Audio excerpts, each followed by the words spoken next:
Il y a 9 ans, ma mère m'a tendu un sac poubelle rempli de mes affaires le soir de mon diplôme de fin d'études, m'a regardé droit dans les yeux et m'a dit « Tu es le raté d'une famille de chirurgiens. Ne prononce plus jamais notre nom de famille. » Je suis sortie sous une pluie battante, sans un centime, sans personne pour me soutenir, dans une famille qui traitait mon existence comme une maladie contagieuse. 9 ans plus tard, je suis entrée dans la grande salle de bal du Ritz-Carlton pour le mariage de ma petite sœur. À l'instant où ma mère m'a aperçue, son regard s'est enflammé de dégoût. Elle a craché. « Pourquoi ce raté est-il ici? » Ma sœur, à quelques pas de l'hôtel, a éclaté de rire. « Tu n'étais pas invitée, Sang-Xu. » Puis, le marié, propriétaire richissime d'un empire hospitalier, est devenu livide. Il a bousculé ma mère, s'est planté juste devant moi et a hurlé. « Comment osez-vous lui parler ainsi?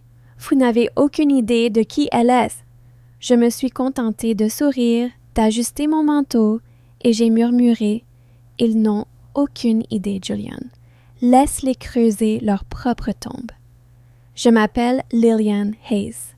J'ai 28 ans et depuis 9 ans, je vis comme un fantôme pour les gens qui m'ont mise au monde. Pour comprendre comment j'ai fini traitée comme une mendiante au mariage de ma propre sœur, il faut d'abord comprendre la famille dans laquelle je suis née. Mes parents n'étaient pas de simples médecins. C'était la royauté de la médecine. Ma mère, Evelyn, était chef de neurochirurgie. Mon père, chirurgien orthopédiste réputé, voyait son nom s'étaler dans les revues médicales du pays entier. Ma petite sœur, Chloé, était l'enfant prodige, celle qui semblait née avec un stéthoscope autour du cou. Et puis, il y avait moi. Je n'avais aucun goût pour disséquer des grenouilles ou mémoriser des planches d'anatomie. Ce que j'aimais, c'était la technologie, le code, le design. En plus de ça, je n'étais pas la fille mondaine et polie qu'ils espéraient. Je luttais contre une acné sévère. Je portais des vêtements de friperie trop grands pour cacher mon anxiété et je préférais rester derrière un écran d'ordinateur. Dans cette famille, ne pas vouloir faire médecine, c'était être un échec total. Le point de rupture est arrivé le soir de mon diplôme. Pendant qu'on portait un toast à Chloé pour son admission anticipée à Johns Hopkins, mon père a fait glisser vers moi un document officiel, l'air froid. C'était une renonciation légale, coupant tout accès au fonds familial. Il ne m'a même pas regardé en le disant « Si tu ne veux pas contribuer à notre héritage, tu ne vivras pas au crochet de notre réussite. Tu es seule désormais, Lillian. » Quitter ce restaurant avec un simple sac poubelle de vêtements, ça m'a fait l'effet de sauter d'une falaise droit dans le noir total. À 19 ans, pendant que mes camarades décoraient leur chambre d'université, moi, je travaillais 16 heures par jour juste pour survivre. J'enchaînais les gardes de nuit dans un dîner ouvert, 24 heures sur 24. Je pliais du linge dans un pressing et je dormais sur un vieux canapé défoncé, dans un studio minuscule que je partageais avec 2 inconnus. Mon corps était épuisé. Mon moral était à terre. Mais tout au fond, sous cette douleur, il y avait une détermination froide et silencieuse. Je me suis juré que plus jamais je ne laisserais quelqu'un me faire sentir aussi jetable. Je passais chaque minute libre à la bibliothèque publique, à apprendre seule l'architecture logicielle avancée et l'intelligence artificielle. Ayant grandi entourée de médecins, je connaissais le petit secret honteux du monde hospitalier. Même dans les établissements les plus prestigieux, les systèmes de diagnostic restaient dépassés et inefficaces, coûtant des vies et des milliards chaque année. J'ai transformé ma colère en ligne de code. Pendant 4 ans, j'ai construit un logiciel de diagnostic assisté par EA, conçu pour repérer les erreurs chirurgicales et fluidifier les soins avant même qu'un médecin ne touche un scalpel. À 24 ans, j'ai pris un risque énorme. En utilisant le nom de jeune fille de ma mère, Vance, j'ai présenté mon prototype à un groupe d'investisseurs providentiels. Ils n'ont pas vu une ratée au visage marquée par l'acné. Ils ont vu une visionnaire.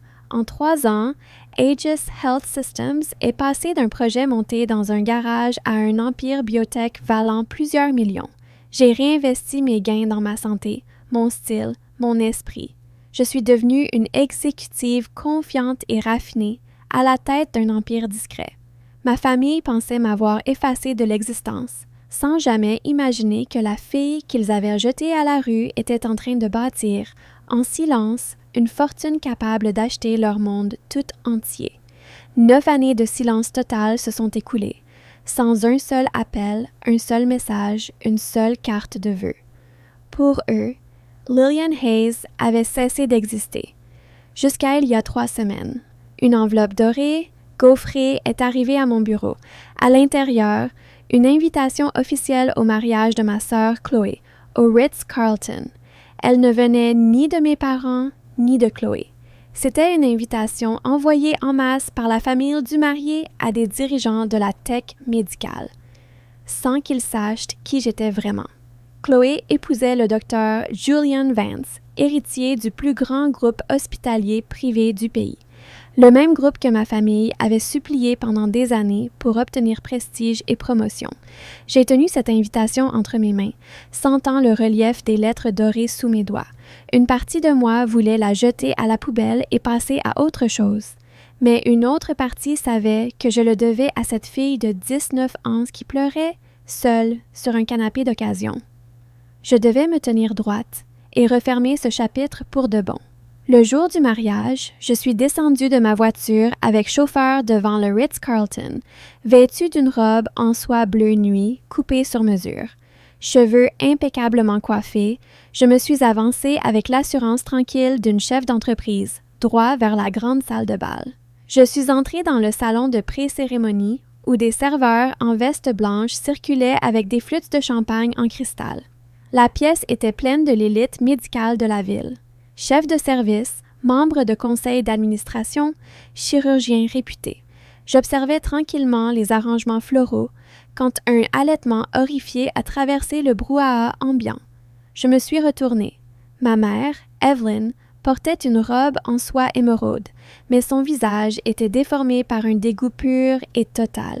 Elle a marché droit vers moi, sans même baisser la voix, attirant l'attention des invités les plus proches. « Qu'est-ce que sera-t-il fait ici? » a-t-elle craché, les yeux balayant ma robe sur mesure avec une suspicion amère.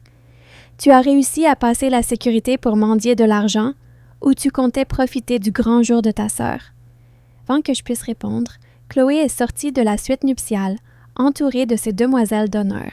Sa mâchoire s'est décrochée sous le choc, puis son expression s'est transformée en un rire mesquin. « Regardez qui a réussi à sortir du caniveau !»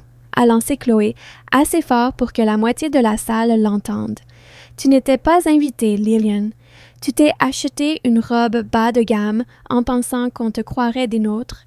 Tu ne fais pas partie de cette famille et tu n'en feras jamais partie. » Mon père s'est frayé un chemin dans la foule, le visage rouge de honte alors que des médecins de renom commençaient à chuchoter entre eux.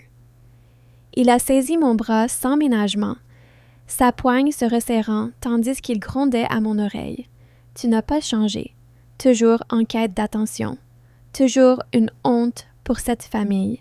La sécurité arrive pour te traîner dehors, là où est ta place. » Je n'ai pas bronché. Je n'ai pas essayé de me dégager. Je me suis contentée de regarder mon père, puis ma mère, puis ma sœur souriante, en gardant un calme absolu. Un calme qui semblait les rendre encore plus furieux. Au moment où 2 agents de sécurité costauds traversaient le sol en marbre dans ma direction, les grandes portes en chêne du fond se sont ouvertes.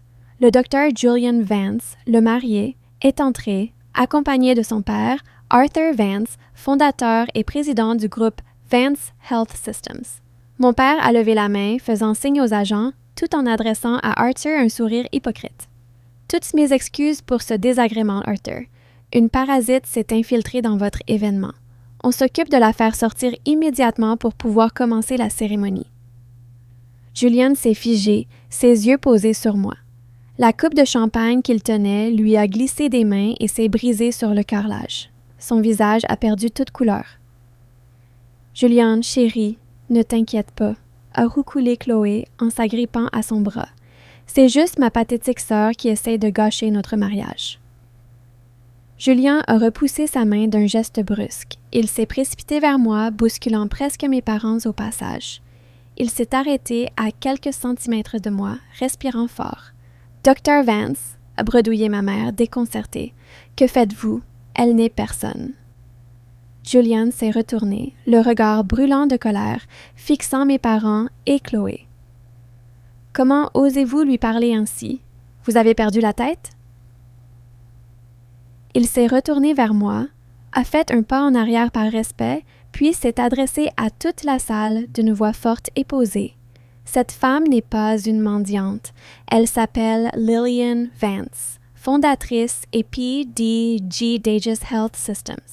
Depuis 8 heures ce matin, son entreprise a finalisé l'acquisition d'une participation majoritaire de 50 et 1% dans Vance Health Systems. C'est elle, la nouvelle actionnaire majoritaire, la présidente du conseil. Littéralement, la patronne de tout le monde dans cette pièce. Un silence de plomb est tombé sur toute la salle. Le visage de ma mère est devenu d'une pâleur fantomatique, la mâchoire figée, ouverte de stupeur. Chloé a hoqueté, reculant d'un pas comme si on l'avait frappée.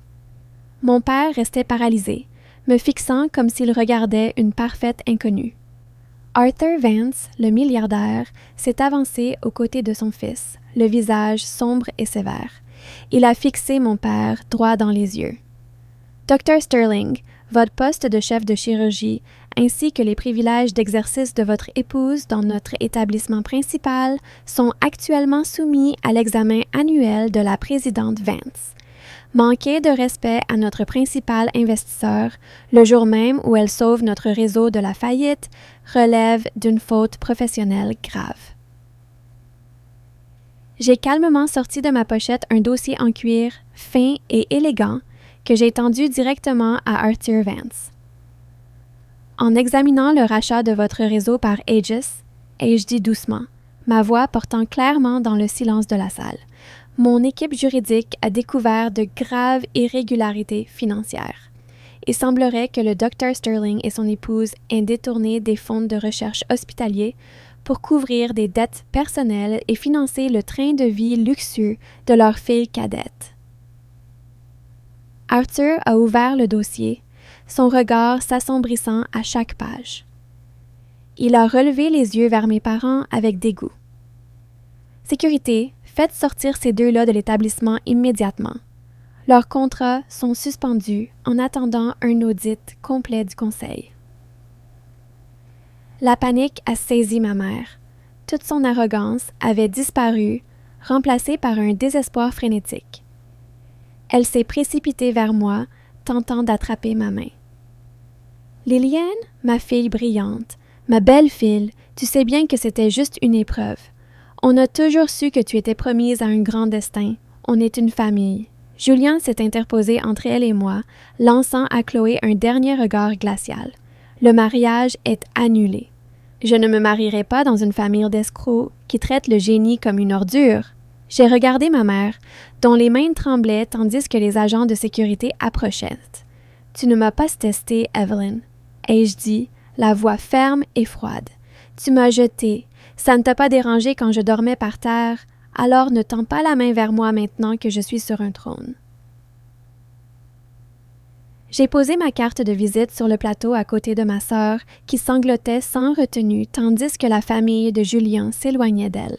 Mon père a essayé de parler, mais aucun mot n'est sorti, alors que la sécurité les escortait vers la sortie, sous le regard des plus grands noms de la médecine de la ville. Dans les mois qui ont suivi, la chute a été totale. Un audit indépendant a confirmé les irrégularités financières, forçant mon père à une retraite anticipée pour éviter des poursuites pénales. Le train de vie luxueux de Chloé s'est évaporé du jour au lendemain, et elle a dû accepter un poste de résidente mal payé, loin des projecteurs. Quant à moi, Aegis Health Systems continue de transformer le diagnostic médical à travers tout le pays. Je n'ai pas eu ma vengeance en les détruisant. Je l'ai eu en les dépassant complètement. Merci d'avoir écouté mon histoire. S'il y a une chose que j'ai apprise, c'est que votre passé ne définit pas votre destin. Votre détermination, si. Ne laissez jamais personne vous dire que vous ne valez rien.